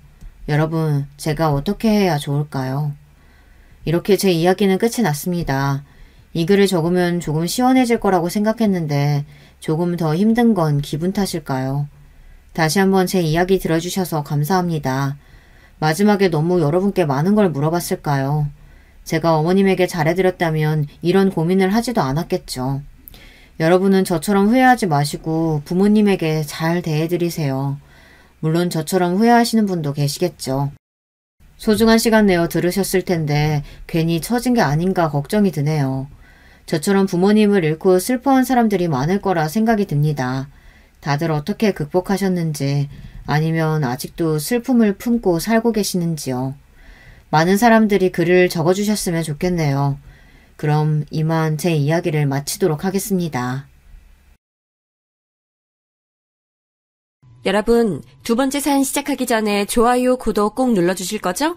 그럼 두 번째 사연 바로 시작합니다. 제가 어릴 적부터 가지고 있던 스케치북을 보면 언제나 예쁜 드레스를 입고 커다란 왕관을 쓰고 알록달록한 화려한 부케를 든 신부가 그려져 있었어요. 다른 아이들은 연예인이니 선생님이니 여러 가지 다양한 꿈들이 생기는 것 같았지만 저는 학창시절에도 어른이 되면 하루라도 빨리 좋은 남자를 만나 결혼해서 화목한 가정을 만들고 싶었어요. 주변 친구들은 꿈이 뭐가 그렇게 평범하고 재미없냐고 했지만 어쩌면 다른 사람들에게는 너무도 당연한 일들이 제게는 전혀 시시하지 않았죠. 어린 시절부터 매일매일 눈만 마주치면 서로를 탓하며 싸우시는 부모님과 살다 보니 저는 어린 나이부터 엄마와 아빠 가운데에 껴서 양쪽 모두의 눈치를 살피는 것이 제게는 자연스러운 일상이었습니다. 저는 원래 세상의 모든 부모는 다 그렇게 매일 싸우고 사이가 좋지 않은 줄 알고 컸으니까요. 저는 그냥 단순히 제가 운이 좀 안 좋은 아이라고 생각하며 버텼습니다. 그리고 하루라도 빨리 어른이 돼서 이 집을 벗어나 저만의 새로운 울타리를 만들고 싶다고 생각했죠. 제가 사랑하는 사람과 함께 만드는 가족은 절대 지금과는 다를 거라고 매일 밤 꿈을 꾸면서요. 영화나 드라마에 나오는 것처럼 크리스마스가 되면 예쁜 트리도 함께 만들고 생일이면 가족들이 모여 케이크도 불고 노래도 부르는 그런 가족 말이죠. 제가 매일 밤 이런 상상으로 잠에 들었다는 사실을 부모님이 아신다면 제게 조금은 미안해하실까요? 아니면 이마저도 서운해하실까요? 부모님, 각자의 힘든 사정이 있다는 것 정도는 하도 귀가 닳게 들어 잘 알고 있었지만 어쨌든 제 마음속으로는 항상 그런 가정을 꿈꾸고 있었습니다. 그리고 저와 비슷한 꿈을 꾸고 있는 남자를 만나게 된다면 그때는 주저하지 말고 결혼부터 하겠다 다짐했죠. 저는 학창시절 공부나 운동은 물론이고 친구들과 어울려 다니는 것도 별로 흥미가 없었어요. 엄마가 그런 건 막상 어른이 되면 아무 소용없다는 말을 매일같이 귀에 딱지가 붙도록 하셔서인지는 모르겠지만 언제부턴간 저도 다 맞는 말 같더라고요. 그러다 보니 저는 학교가 끝나는 대로 집에 들어와 청소며 빨래를 하는 건 일상이었고 고등학교 때는 반찬까지 혼자 만들어 먹을 수 있을 정도로 실력이 늘었습니다. 그런 것도 나름 조기 교육이라고 나중에 어른이 되고 보니 나름 쓸모는 있었습니다. 물론 아무리 제 꿈이 가정도 워낙 집안 형편이 좋지 않은 집에 외동딸로 태어났으니 성인이 돼서도 집에서 집안일만 하고 있을 순 없었습니다. 먹고 살기 위해 집에서 멀지 않은 호텔에 호텔리어로 취직을 했어요. 매일 새로운 사람들을 만나고 친절하게 돕는 서비스직이 생각보다 제게 잘 맞았습니다. 그리고 제 첫 직장인 호텔에서 바로 남편도 만나게 됐어요. 남편을 처음 만났을 땐 그냥 나이 많은 노총각 지배인이라고만 생각했습니다. 그런데 일찌감치 부모님에게서 독립해 나와 오랫동안 혼자 살아온 남자다 보니 모든 생활을 회사 내에서 해결하더라고요. 항상 밥도 회사에서 대충 때우고 셔츠며 유니폼도 모자라 개인 의류에 속옷까지 호텔 내 세탁소에 돈까지 내면서 맡기더라고요. 그렇게 생활하시면 생활비가 꽤 들겠는데요? 너무 아깝지 않아요? 하루 종일 일만 하다가 집에 들어가면 완전히 녹초라 손도 까딱할 힘이 없어서요. 그래도 조금만 부지런하게 하면 지금 쓰시는 지출의 반은 줄일 수 있을걸요? 와, 반이나요? 그게 가능해요? 저는 학교를 다니면서도 항상 바쁜 엄마를 대신해 집안일을 도맡아 하다시피 해왔으니 제게는 나름 노하우라고 할 수 있는 살림 팁들이 꽤 있었죠. 빠른 시간 내에 큰 효과를 볼 수 있는 청소 팁이나 일주일 빨래 루틴 같은 거요. 잔소리 같아서 듣기 싫을 수도 있는데 당시 지배인님이자 예비 제 남편은 제 얘기를 아주 집중해서 들어주더라고요. 그렇게 저희 두 사람은 공감대가 형성되자 어느새 자연스레 가까워졌어요. 그리고 언제부턴가 남편은 저를 볼 때마다 항상 외롭다는 말을 입에 달고 살며 항상 집에 들어가기 싫다고 말했죠. 난 하루라도 빨리 단란한 가정을 만들고 싶어. 지배인님은 결혼 생각 없는 줄 알았는데요? 주변에서 들어오는 소개팅이나 선도 다 마다하시고 항상 일만 열심히 하시길래 결혼 생각은 아예 없으신가 보다라고 생각했던 지배인님이 한 회식 자리에서 우연히 하신 말에 저는 의외다 싶었습니다. 퇴근하고 집에 들어갔는데 집은 딱 깨끗하게 정돈되어 있고 맛있는 찌개 냄새가 솔솔 나면 얼마나 행복하겠어. 애들이 아빠 하면서 달려오면 완전 최고지. 그게 뭐예요? 밥 해주고 청소해줄 여자가 필요해서 결혼하고 싶으신 거예요? 에이, 꼭 그런 뜻이 아니라 난 아무리 해보려고 노력해도 집안일이 너무 어렵더라고. 가족을 위해 매일 헌신하는 가정주부들, 난 진짜 존경한다니까? 그런 다정한 여자랑 결혼하고 싶은 거지. 다른 여자 직원들은 지배인님의 말이 이해가 되지 않는다고 했지만 전 어쩐지 그 말에 공감이 됐습니다. 저도 단란하고 안정적인 가정을 만들기 위해서는 부모가 각자의 자리에서 각자의 역할에 충실해야 한다고 항상 생각하고 있었으니까요. 저는 어쩐지 그날 이후로 지배인님에게 더 마음이 갔습니다. 그래서 저는 제 호감을 적극적으로 표시하고 싶다는 생각에 실력을 발휘해 매일 도시락을 만들었어요. 그리고는 회사 점심시간에 종종 함께 나눠 먹곤 했습니다. 그렇게 사소한 도시락 하나로 시작된 저희 두 사람은 어느새 연애를 시작했습니다. 남자친구의 나이도 적지 않았으니 저희는 자연스레 결혼 이야기를 하게 되더라고요. 그러다 남자친구의 어머니께서 오랫동안 암으로 고생하셨다가 몇 년 전 기적적으로 완치가 되어 몇 개월에 한 번씩 서울 병원에 검사를 하러 오시는데 안 그래도 저에 대해 너무 궁금해하신다며 이번에 올라오시면 한번 인사를 드리는 게 어떻겠냐고 제 의사를 묻더라고요. 저는 당연히 그러겠다고 했고 남자친구의 부모님이 병원 검사를 받고 나오실 때쯤 병원으로 모시러 가 함께 식사를 했습니다. 저를 반갑게 맞이해 주신 어머님과 아버님은 인상이 너무나도 좋으셨습니다. 그리고 오랫동안 투병을 해오셨다고 하기엔 너무나도 밝아 보이셨죠. 그리고 저희 부모님과는 너무도 다르게 두 분 사이가 좋아 보이셨어요. 지금까지 제가 꿈꿔왔던 바로 그런 가족의 모습이었어요. 아무래도 가장 힘든 시기를 가족이 함께 똘똘 뭉쳐 잘 헤쳐나가서인 것 같았어요. 저는 식사를 하는 내내 마음이 너무 좋았습니다. 남자친구의 훌륭한 성품도 다 부모님을 닮아 그런 것이라는 생각에 이 남자에 대한 확신이 섰죠. 그렇게 저는 10살이 넘는 나이 차이를 무릅쓰고라도 남자친구와 결혼을 하겠다 마음을 먹었습니다. 하지만 저희 부모님께서는 지금이야 젊고 된통 콩깍지가 씌어서 모르겠지만 몇 년 살다 보면 분명 후회하게 될 거라며 결혼을 반대하셨어요. 하지만 그렇게 제 남자친구를 마음에 들어하지 않으셨던 저희 부모님께서는 제 남자친구가 결혼 허락을 받기 위해 인사를 오던 날 남자친구의 아버님께서 증조부에게 물려받은 땅과 건물이 꽤 있으시다는 말 한마디에 바로 말을 바꾸셨습니다. 처음엔 외아들인 것도 마음에 걸린다고 하셨으면서 이제는 외동아들인 게 더 마음에 드신다네요. 그리고 곧바로 진행된 상견례 자리에서 저희 예비 시부모님께 하신 말씀에 저희 부모님은 너무 좋아 입이 쩍 벌어지셨어요. 저희가 결혼을 하게 되면 곧바로 호텔 근처에 아들 명의로 아파트도 사주시고 가지고 계신 오피스텔 중 하나를 제게 결혼 선물로 주시겠다고 하셨습니다. 당연히 저는 부담이 돼서 거절하려고 했지만 어차피 나중에 다 주게 될 것을 미리 주는 것뿐이니 어른들의 성의를 거절하지 말라고 하셨죠. 그렇게 저는 25, 꽃다운 나이에 결혼식을 올렸습니다. 꿈에도 없던 40평대 아파트와 서울 중심가에 떡하니 위치한 오피스텔까지 갖게 되면서 말이죠. 그렇게 저는 제가 꿈꿔왔던 행복한 결혼 생활에 푹 빠진 채 매일매일 즐겁게 보내고 있었습니다. 그러던 어느 날이었어요. 마침 남편과 제가 둘 다 쉬는 날이라 늦게까지 늦잠을 자려고 알람도 맞추질 않은 채 잠을 자고 있는데 아직 해도 뜨질 않은 이른 시간에 누군가 저희 집 초인종을 누르더라고요. 누구세... 엄마? 화면에 비친 얼굴은 다름 아닌 저희 엄마였습니다. 이른 시간에 연락도 없이 집에 찾아온 엄마의 행동이 저도 당황스러웠지만 계속 이대로 멍하니 서 있을 수만은 없어 저희 부부는 세수도 할 겨를 없이 현관문부터 열어드렸어요. 아유, 무거워. 장모님 오셨어요? 아우, 자네 뭐하나? 어른이 무거운 걸 들고 왔으면 곧바로 짐부터 받아야지. 양손에 바리바리 들고 온 반찬을 바닥에 툭 내려놓은 엄마는 다짜고짜 남편에게 싫은 소리부터 하셨습니다. 잠자다 봉변을 당해 놀란 건 저희였는데 말이죠. 연락도 없이 웬일이야? 엄마가 딸네 집에 오는데 무슨 연락을 하고 와? 그런 게 아니라 여기 나만 사는 집 아니잖아. 저는 주변에 결혼한 언니들이 시어머니가 연락도 없이 신혼집에 들이닥치면 그것처럼 당황스러운 일이 없다는 얘기를 들었을 때도 이해가 되질 않았습니다.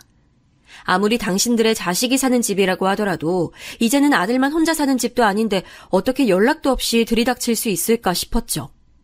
그런데 생각지도 못했던 엄마가 그런 행동까지 아무렇지 않은 얼굴로 하시니 저는 더 당황하지 않을 수가 없었습니다. 어머님, 식사는 하셨어요? 남편은 제게 장모님이 멀리서 오셨는데 얘기는 나중에 하고 식사부터 챙겨드리자며 주방으로 들어가더라고요. 엄마가 만들어 오신 반찬과 제가 해둔 찌개까지 살뜰히 데펴 금세 상을 차렸더라고요.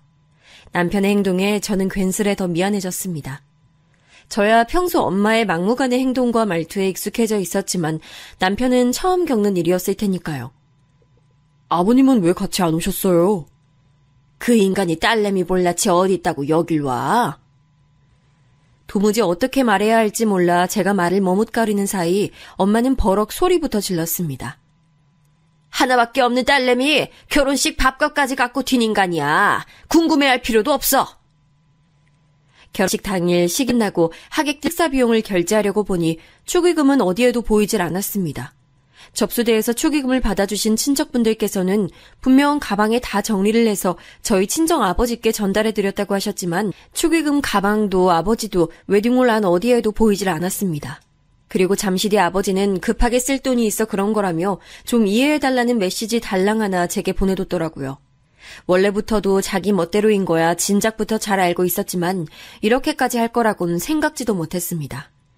이런 사실을 남편에게 말해야 하나 말아야 하나 신혼여행을 하던 중에도 내내 저는 고민이 많았지만 생각하면 생각할수록 얼굴이 뜨거워질 정도로 너무 창피해서 남편에겐 도저히 말을 꺼낼 수가 없더라고요. 내가 정말 네 아버지 때문에 못 산다니까. 아이 다 늙어서 사업은 또 무슨 사업을 한다고. 그때까지만 해도 엄마가 아침부터 신혼집에 들이닥치신 이유가 아빠 때문에 속상한 마음을 하소연할 곳이 필요해서였나 보다 싶었는데 알고 보니 그 이유만으로 오신 것 같진 않더라고요. 뜬금없이 저희 시부모님께서 주신 오피스텔 얘기를 꺼내시더라고요. 근데 그 오피스텔 엄청 올랐다더라. 너 알고 있었어? 안 그래도 얼마 전 시아버지께서 오피스텔 가격이 말도 안 되게 부쩍 올랐다고 하시며 우리 며느리가 복이 많아 그런 것이라고 하셨다고 남편이 말하자 엄마는 남편의 말에 기다렸다는 듯 덥석 무조건 아파트부터 사라고 부추기시더니 그 집에 자신이 들어가서 살면 안 되겠냐고 하셨습니다. 저는 원래 제 것이 아니었고 시부모님께서 주신 것인데 엄마가 제 멋대로 말씀하시는 게 이해가 되질 않아 남편 보기 민망했습니다. 그래서 아직 결정된 게 없다고 저는 딱 잘라 말했어요. 아이고, 그 고생해서 키워놨더니만 기껏 한다는 소리 봐라. 안 그래도 이쯤 되면 꼭 나오는 엄마의 전용 레퍼토리가 왜 안 나오나 했습니다. 제가 조금이라도 서운한 소리를 하면 항상 래퍼라도 된 것처럼 다다다다 쏟아내는 엄마 전용 대사가 있었거든요. 저를 낳고도 산후조리 한번 제대로 하지 못한 채 저를 포대기로 등 뒤에 업고 남의 집 파출부 일을 해주러 다니기까지 했다는 이야기를 시작으로 국밥집, 족발집 할 것 없이 서울 시내의 식당이라는 식당은 자신이 다 설거지를 해주러 다녔다는 이야기까지 나와야만 이야기가 끝이 났습니다. 저는 그날 엄마가 돌아가신 후에도 은근 남편의 눈치가 보였습니다. 하지만 남편은 누가 봐도 좋은 남자였습니다. 요즘은 남자들도 다 야가서 잘나가는 처갓집을 바란다던데 저희 남편은 아무것도 가진 것 없이 가난하기만 한 저를 있는 그대로 사랑해줬죠. 심지어 제가 봐도 부족하기만 한 저희 부모님까지도 다 이해해주면서요. 저는 지금까지 살아온 중에 남편과 함께한 이 몇 개월이 제게는 가장 안정적이고 행복한 시간이었습니다. 남편과 함께 있으면 아무 걱정이 없었거든요. 결혼하기 전에는 매일매일이 너무도 숨이 막혔으니까요. 자유로운 영혼의 소유자였던 아버지 같은 남자와 평생을 살다 보니 누구보다도 억척스러워지신 어머니, 두 분 다 제가 너무도 사랑하는 제 유일한 가족이었지만 때론 어린 제가 감당하기엔 버거웠어요. 아버지는 저와 어머니를 너무도 사랑한다고 하시면서도 가장의 의무보단 자신의 행복이 먼저인 사람이었죠. 한 번은 중학교 때 있었던 일입니다. 저는 급식비를 내지 않았다는 이유로 교무실에 불려간 적이 있었어요. 오늘 당장 집에 가서 부모님께 말씀드려. 급식비 안 내면 내일부터 점심 못 먹는다고. 저는 너무 창피해서 집에 오자마자 아빠를 붙잡고 울먹였습니다. 내일까지 꼭 급식비를 내야 한다고요. 안 그러면 나만 급식을 못 먹게 생겼다고요. 그런데도 저를 그렇게 사랑한다던 아버지는 어린애 달래듯 제 입에 작은 사탕 하나를 물려주시고는 커다란 가방에 짐을 싸고 계셨습니다. 아빠가 이번에 가면 돈 많이 벌어올게. 뭐야? 아빠 또 어디가? 우리 딸 아빠 꿈이 뭔지 알지?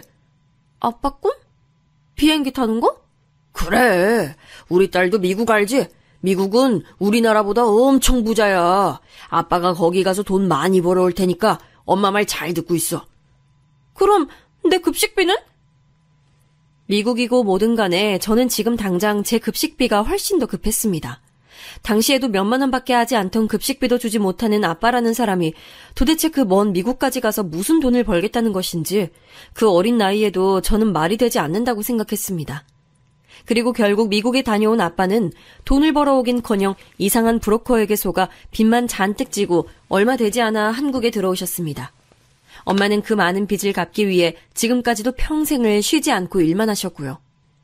해주는 것도 없이 매일 걱정하지 말아라, 금방 다 잘 될 거다라는 식의 말만 대충 하고는 항상 도망치듯 사라져버리는 아빠를 엄마가 충분히 욕할 만하다고 생각했어요. 남편은 제가 한 번씩 제 어릴 적 얘기를 들려주면 제게 고생이 많다며 저를 꼭 안아주곤 했습니다. 그리고는 앞으로는 평생 행복하기만 해주겠다는 말도 해줬죠. 그런 말을 들을 때마다 저는 마음에 잔뜩 쌓여있던 울분이 가라앉는 느낌이 들곤 했어요. 그리고 저도 남편에게 그런 좋은 아내가 되어주기로 마음먹곤 했죠. 저희 부모님처럼 서로 원망만 하는 부부가 아닌 서로를 위해 힘이 되어줄 수 있는 부부가 되기로요. 그런데 또다시 일이 제가 원하지 않는 방향으로 흐르고 있었습니다. 남편이 물론 편하게 자주 들르라곤 했지만 언제부턴가 엄마는 시도 때도 없이 저희 집에 연락도 없이 들리곤 했습니다.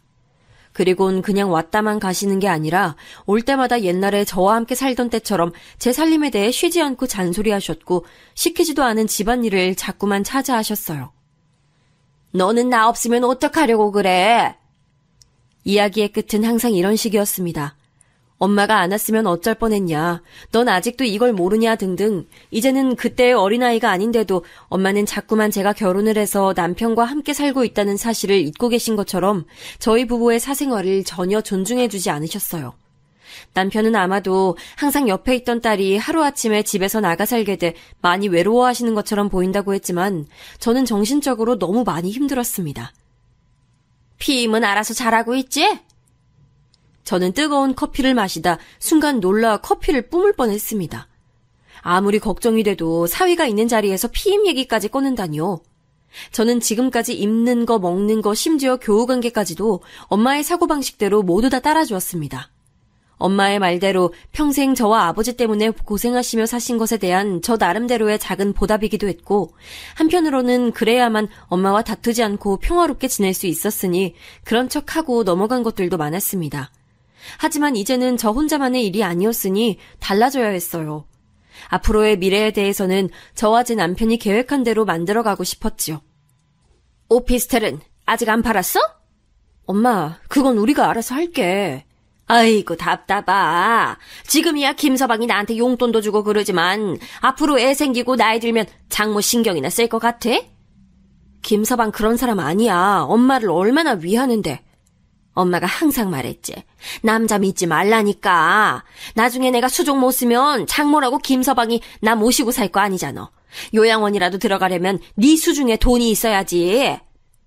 엄마는 무슨 그런 무서운 말을 해. 어릴 적부터 아버지라는 사람은 가장이랍시고 말만 번지르르 했지 저와 엄마를 전혀 부양하지 않았으니 저와 엄마는 언제나 둘뿐이었습니다. 매일 붙으면 싸우기만 했어도 결국은 서로에게 서로밖에 없었으니 언제나 서로를 의지할 수밖에 없었죠. 매번 최악의 상황을 상상하며 억척스럽게 말하는 엄마에게 화가 날 때도 있었지만 엄마가 홀로 요양원 같은 곳에서 늙어간다는 건 상상만으로도 마음이 아팠습니다. 하지만 이제 저도 성인이니 몸만 독립하는 것이 아니라 정신적으로도 엄마에게서 완벽하게 독립해 남편을 믿고 의지하며 살아보려고 했습니다. 하지만 무언가 결정해야 할 일들이 생기면 자꾸만 엄마의 목소리가 제 귀에 들리는 것 같았어요. 한 번은 이런 일도 있었습니다. 남편의 친한 직장 동료 한 분이 다니던 호텔을 그만두고 새로 식당을 개업하는데 남편에게 투자를 하라고 했답니다. 남편은 유복한 집에서 경제적으로 여유 있게 자란 친구라 집안에서도 충분히 도움을 주시지만 남편에게도 좋은 기회를 주고 싶어 함께해보자 제안을 한 것이라고 했죠.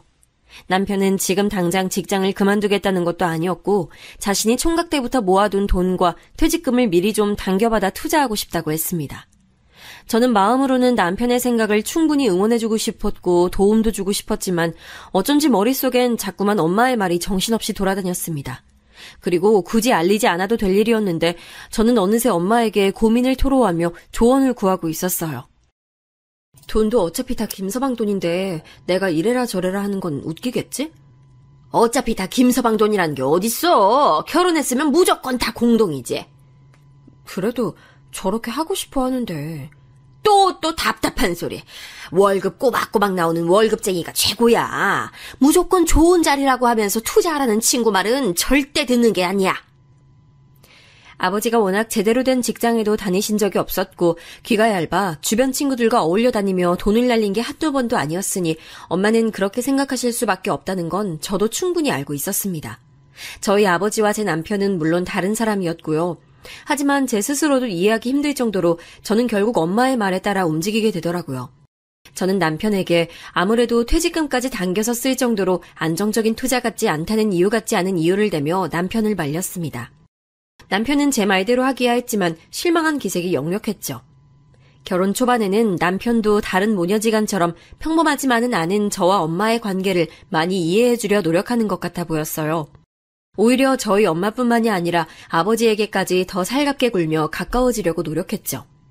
하지만 남편의 생각과는 달리 저희 부모님은 그런 남편의 호의를 이용했어요.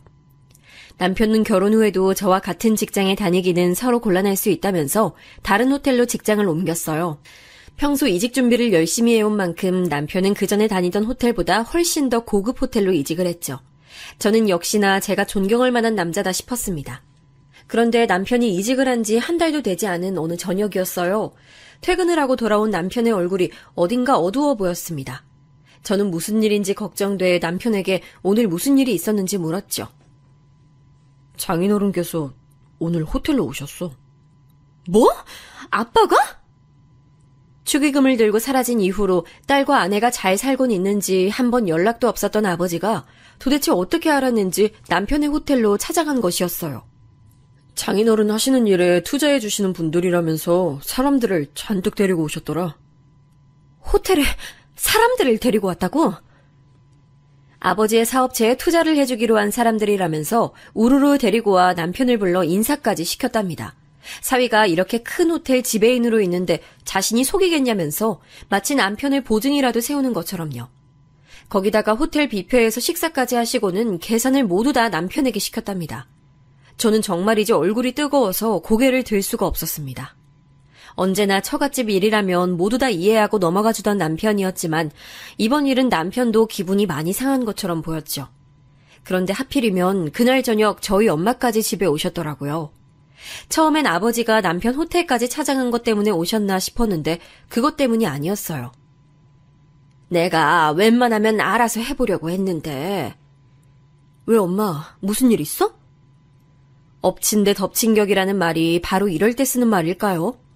안 그래도 아버지 때문에 남편 눈치를 보고 있던 차였는데 한참을 말을 머뭇거리다 꺼낸 엄마의 이야기에 저는 다시 얼굴이 붉어졌습니다.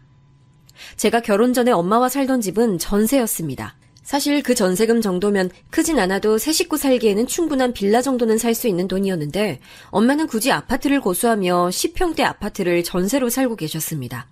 그런데 이번에도 집주인이 전세 보증금을 2천이나 올려달라고 한 것이었죠.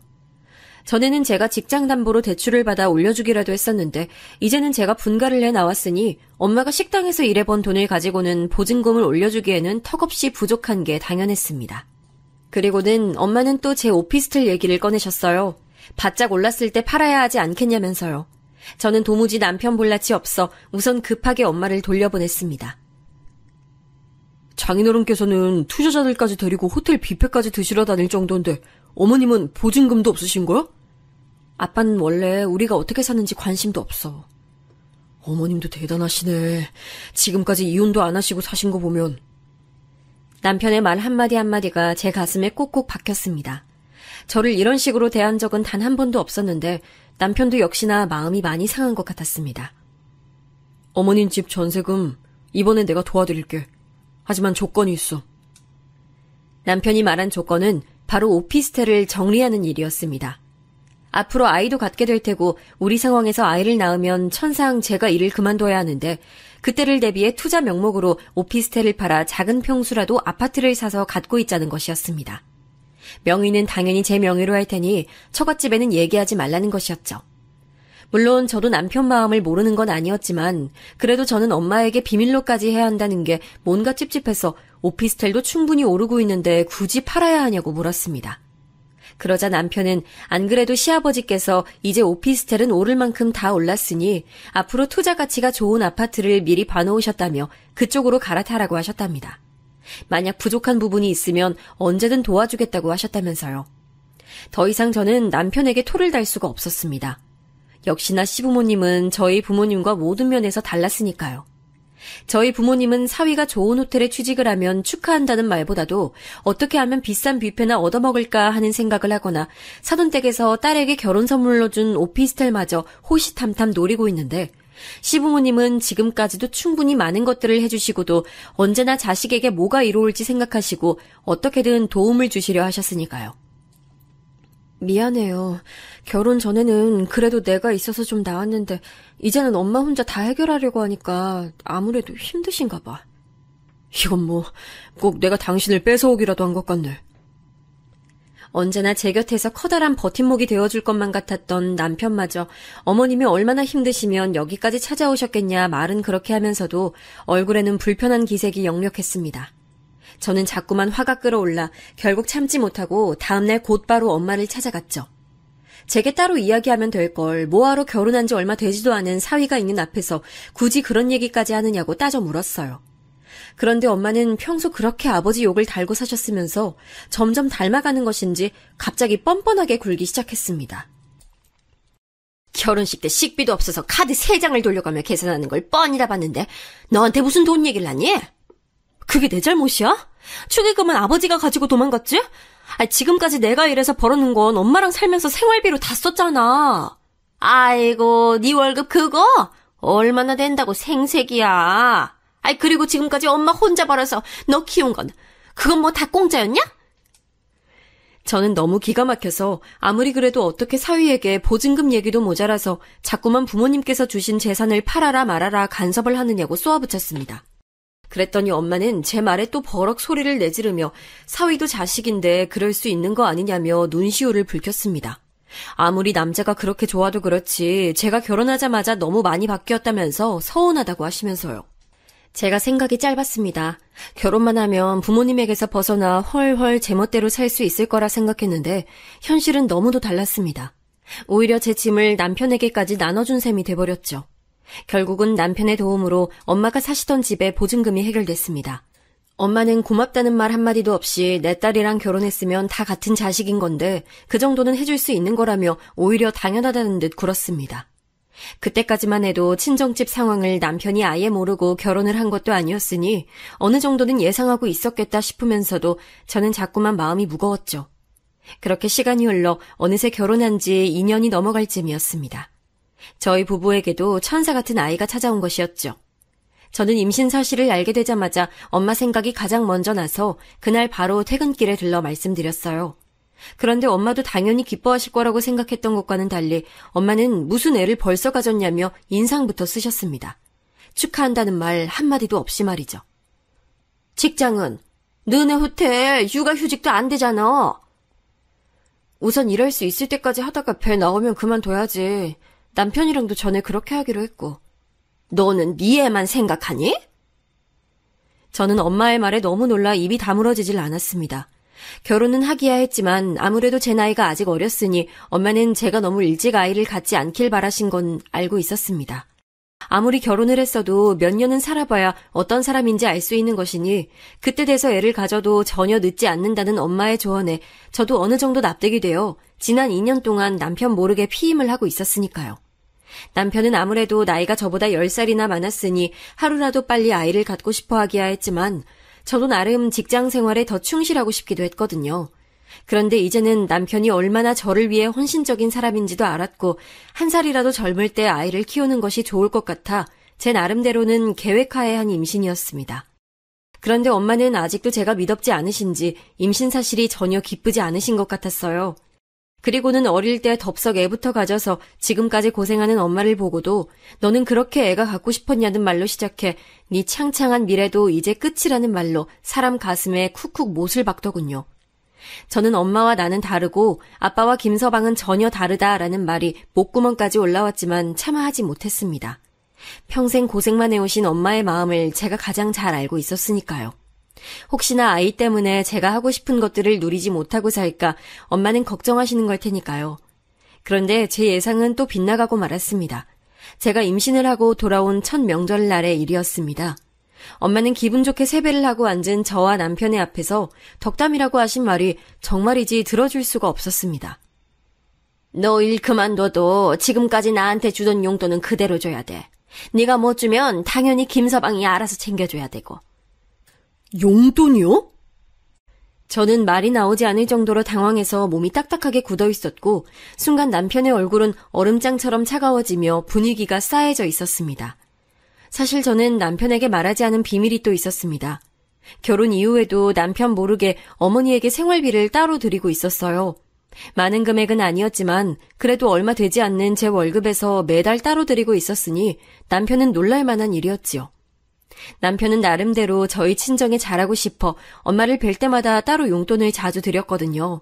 반면 결혼 전부터 저희에게 많은 도움을 주셨던 시댁에서는 용돈은커녕 멀다는 이유로 자주 찾아뵙지도 못하고 있었으니 충분히 남편은 속상할 만한 일이었습니다. 저도 처음부터 남편을 속일 생각은 아니었습니다. 당연히 저도 결혼을 해서 독립했으니 그 전처럼 친정에 할 수 없다는 걸 저도 잘 알고 있었어요. 그런데 엄마는 결혼 전만큼은 아니어도 자식으로서의 도리는 당연히 해야 한다면서 식을 올린 그달부터 금액을 정해 제게 생활비를 보내라고 하시더라고요. 저도 처음엔 고민이 많았습니다. 이게 맞는 일인가 싶어서요. 하지만 결혼 전에는 저와 엄마 둘이 함께 번 돈을 가지고 생활하시던 엄마가 아무래도 생활비가 줄어들었으니 힘든 게 당연하다 싶었어요. 저도 물론 남편 몰래 계속 드릴 수는 없다는 걸 알고 있었고 제가 아이를 갖게 되면 어머니에게도 잘 얘기 드릴 생각이었습니다. 하지만 제 모든 얘기가 남편의 입장에선 변명으로밖에 들리지 않는 건 당연한 일이었죠. 그날 이후 남편은 제게 실망이 이만저만이 아닌 것 같았어요. 돈 얘기만 나오면 까칠하게 굴었죠. 제 월급은 제 맘대로 다 쓰면서 자신이 번 돈도 모자라 결혼 전에 모아둔 돈까지 왜 자기 마음대로 쓰지도 못하게 하냐면서 화를 내더라고요. 그게 어떻게 같아. 자기 부모님은 두 분이 워낙 사이가 좋으시니까 모르겠지만 우리 부모님은 달라. 여자 혼자 아이 키우는 게 얼마나 힘드셨겠어. 지금 그걸 말이라고 하는 거야? 저도 제 말이 타당하지 않다는 건 누구보다 잘 알고 있었습니다. 더군다나 제가 가장 사랑하는 남편에게 저희 엄마처럼 말하고 싶진 않았죠. 그런데 정말 어떻게 된 일일까요? 핏줄이라는 건 정말 어쩔 수 없는 걸까요? 저는 어느새 제가 그토록 싫어했던 저희 엄마가 하던 대로 그대로 남편에게 행동하고 있었습니다. 그러자 남편은 저와 말이 통하지 않는다고 생각했는지 언제부턴가 항상 할 말이 없다는 듯 저와 함께하는 자리를 피했고 제게 생활비도 일절 주지 않았습니다. 나 회사에 얘기했어. 뭐라니? 내 배를 보면 몰라? 나 벌써 임신 8개월이야. 이번 달까지만 일하고 그만두기로 했어. 저도 지은 죄가 있으니 웬만해선 남편의 마음이 풀릴 때까지 잠자코 기다려보려고 했지만 배는 점점 불어오고 회사에는 눈치가 보이니 도저히 가만히 있을 수만은 없겠더라고요. 그런데 남편은 힘들어서 회사도 그만둬야겠으니 생활비에 장모님 생활비까지 이제 나더러 달라는 거냐며 제 말을 베베꼬아 자기가 듣고 싶은 대로 듣더라고요. 저는 임신을 하게 되면 회사는 그만두기로 이미 전부터 함께 정한 문제가 아니냐고 따져 물었지만 남편은 이제 제 모든 게 마음에 들지 않는 것처럼 보였어요. 그거야. 당신이 그렇게 음흉한 여잔지 몰랐을 때 얘기지. 음흉한 여자? 제가 그토록 염려했던 일이 저희 부부에게도 벌어지고야 말았습니다. 저와 남편, 우리 부부도 결국 저희 부모님처럼 어느새 냉랭해져 있었죠. 한 집에 함께 살고야 있었지만 남편은 제 눈도 마주치질 않았고 집에는 밤늦게 들어와 정말 잠만 자고 출근을 했습니다. 쉬는 날이면 뭐가 그렇게 바쁜지 아침 일찍 나가 역시나 늦은 밤이 돼서야 돌아왔어요. 처음엔 이게 다 제 잘못이라고만 생각했지만 남편의 무관심이 길어지면 길어질수록 저도 참기 힘들더라고요. 제가 돈이 많아서 친정에 매달 몇백만 원씩 갖다 바친 것도 아니고 제가 쓸 돈 아껴서 그래봐야 제 한 달 용돈도 안 되는 정도의 금액이었는데 제가 그렇게까지 잘못한 건가 싶더라고요. 그래도 곧 있으면 아이도 태어나니 남편도 막상 아이가 생기면 다시 전처럼 저를 대해줄 거라는 기대감이 남아있었습니다. 하지만 딸아이가 태어나서도 남편은 여전히 냉랭했습니다.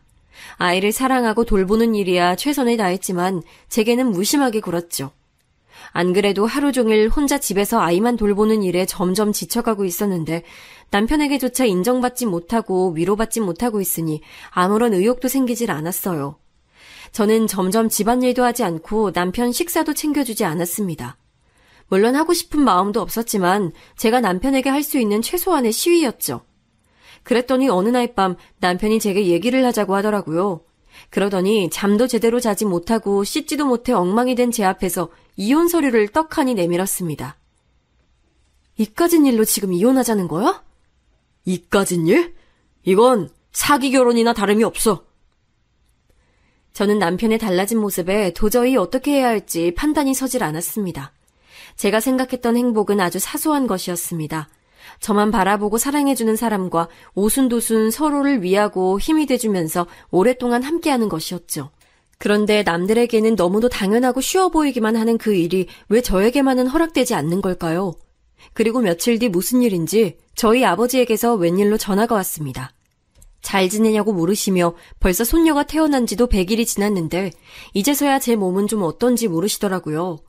저는 그래도 오랜만에 아버지 목소리를 들으니 하루 종일 우울했던 마음이 좀 가라앉는 것 같아 오랜만에 아버지에게 이런저런 얘기를 하며 아이 키우는 게 이렇게 힘든 줄 몰랐다며 투정도 부렸습니다. 그리고 아버지에게 아이 사진도 잔뜩 보내드렸죠.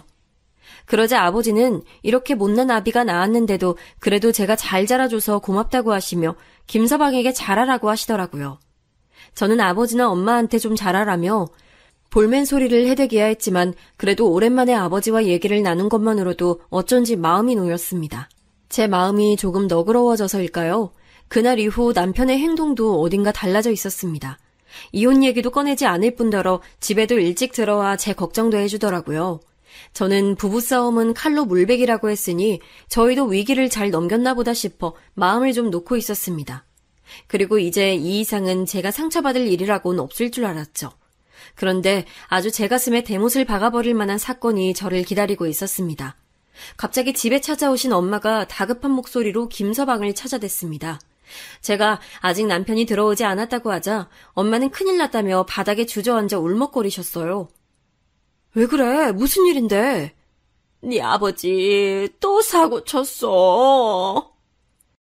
저는 아버지가 어디 사고 치는 게 하루 이틀 일이냐 애써 너스레를 떨었지만 어쩐지 엄마의 표정이 이번 일은 분명 심상치 않아 보였습니다. 아버지는 제멋대로 사업을 벌여놓은 것도 모자라서 주변 사람들한테 투자 목적으로 받은 돈까지 다 날리게 되자 결국은 사채까지 손을 벌려 엄마가 일하는 식당까지 웬 깡패 같은 놈들이 들이닥쳤답니다. 아빠는 지금 어디 있는데? 지가 다 알아서 해결한다는데 그 인간이 언제 한번 지 손으로 해결한 적이 있었니? 자신이 다 알아서 책임진다는 말도 안 되는 큰 소리는 쳐놓고 아버지는 연락도 받지 않고 있다며 엄마는 노발대발하셨습니다. 앞으로 어떻게 하냐면서요. 저는 제품에 새근새근 잠들어 있는 딸아이의 얼굴을 가만히 들여다보았습니다. 도대체 이 일을 어떻게 해야 할지 몰라서요. 김서방한테 전화해봐. 언제 오는지. 엄마는 애꿎은 김서방만 찾고 있었습니다. 저는 김서방이 와도 전혀 달라지는 거 없으니 기대하지 말라고 말했습니다. 왜 방법이 없어? 네 오피스텔 있잖아. 저는 오늘은 또 왜 그 오피스텔을 안 찾나 했습니다. 이제는 오피스텔이 아니라 아파트가 된 것도 모르고 말이죠. 저는 우선 놀라 더 정신없어지신 엄마를 애써 진정시키고 내일 다시 이야기하자고 했습니다. 제가 어떻게 된 상황인지 자세히 좀 알아보고 연락드리겠다고요. 그날 밤 남편이 들어오는 소리를 듣고도 저는 모르는 척 방에서 나오지 않았습니다. 이제야 남편과의 사이가 좀 나아졌다고 생각하고 있었는데 또 내일이면 그에게 비밀이 생겨버릴 테니 도저히 아무렇지 않은 얼굴로 남편을 대할 수 없을 것 같았습니다. 저는 다음 날 아침이 되자마자 그 길로 아이를 안고 은행에 가 제 명의로 되어 있는 아파트를 담보로 대출을 받았습니다. 그리고 엄마가 말한 사채업자 사무실로 찾아갔죠. 그런데 생각지도 못한 일이 일어나 있었습니다. 건물 앞에 익숙한 차 한 대가 세워져 있더라고요. 바로 제 남편의 차였습니다. 여보? 남편은 저를 보자마자 놀라 바로 조수석을 바라보더라고요. 제 눈도 남편의 시선을 따라 조수석으로 향했습니다. 아빠! 남편의 차 조수석에는 다름 아닌 저희 아버지께서 타고 계셨습니다. 저는 아버지를 발견하자마자 차로 다가가 이게 도대체 어떻게 된 일인지 따져 물었습니다. 정말 이제는 하다하다 사채까지 손을 댄 게 사실이냐고요. 그러자 아버지는 말을 하지 못한 채 머뭇거리셨어요. 그리고 전보다 바짝 마른 얼굴로 마치 큰 죄를 저지른 죄인처럼 고개를 푹 숙이고 계셨습니다. 저는 답답한 마음에 남편을 붙잡고 물었습니다. 왜 이런 곳에 아버지와 함께 있는 것인지, 설마 아버지가 당신을 찾아가 사채빚을 갚아달라고 한 것이냐고요. 그러자 남편은 조금 당황한 듯 보이는 얼굴로 제 어깨를 감싸며 아버지와 이야기를 해야 할 것 같다고 하더라고요. 저는 아버지와 둘만 남아 어떻게 된 일인지에 대해 이야기를 나눴습니다. 그런데 몇 년 만에 얼굴을 마주하고 앉은 아버지의 이야기는 정말이지 믿을 수가 없었습니다. 얼마 전 아버지께서 위암 판정을 받으셨답니다. 지금까지 건강검진 한번 제대로 받아본 적이 없었으니 암은 진작 손쓸 수도 없을 만큼 나빠져 있었죠. 아버지는 사실을 알자마자 어머니에게 이야기하려고 했지만 사업에 문제가 생겨 투자자들이 모두 다 돌아서는 바람에 급하게 쓴 돈이 화근이 되어 이 지경이 됐답니다.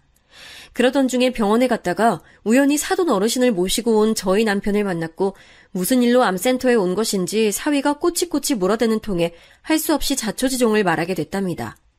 아버지는 지금까지 하나뿐인 자식이며 마누라에게 해준 것도 없으니 차라리 암에 걸렸다는 사실조차 말하지 말고 이대로 포기하려고 했었답니다.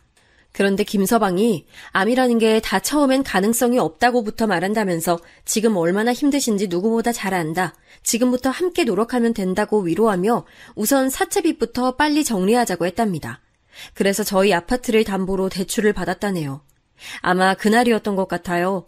남편이 아무 말 없이 다시 제 곁으로 돌아와 준 것은 말이죠. 저는 아버지의 이야기를 다 듣지도 못하고 그 자리에 그대로 주저앉아 오열했습니다. 부모란 영원히 제게 상처만 주는 존재라고만 생각하며 평생 원망만 하며 지냈는데 정작 힘들고 고달픈 부모를 저 또한 모르는 척 외면하고 있었다는 생각이 들어서요. 아버지는 주저앉은 제 앞에 함께 주저앉아 자신이 못난 아비라 미안하다며 저를 끌어안으셨습니다. 그날 이후부터 우리 가족은 많은 것이 달라졌습니다. 제 못난 부분들까지 모두 다 감싸 안아준 것만으로도 고마운데 남편은 시어머니께서 암을 완치한 경험이 있었으니 병원이며 식당 관리까지 공부해 저희 아버지를 위해 많은 것을 도왔어요. 그리고 엄마는 젊어서도 그렇게 고생을 시키더니 결국 다 늙어서도 짐이라며 매일같이 아버지를 구박하긴 하셨지만 그래도 아버지의 곁에서 저와 함께 최선을 다해 간병에 힘쓰셨습니다. 우리 가족은 언제나 서로를 미워하고 원망하고만 있다고 생각했었는데 어디에도 없을 착한 제 남편 덕분에 우리 가족도 서로를 위하는 방법을 조금씩 배워가고 있는 것 같았죠. 그리고 저도 앞으로는 남편에게 모든 숨기는 것 없이 좋은 배우자가 되어주겠다 마음 깊이 다짐했습니다. 제가 평생 꿈꿔왔던 것처럼 사랑하는 사람들과 단란하고 안정적인 가족을 만들기 위해서 말입니다.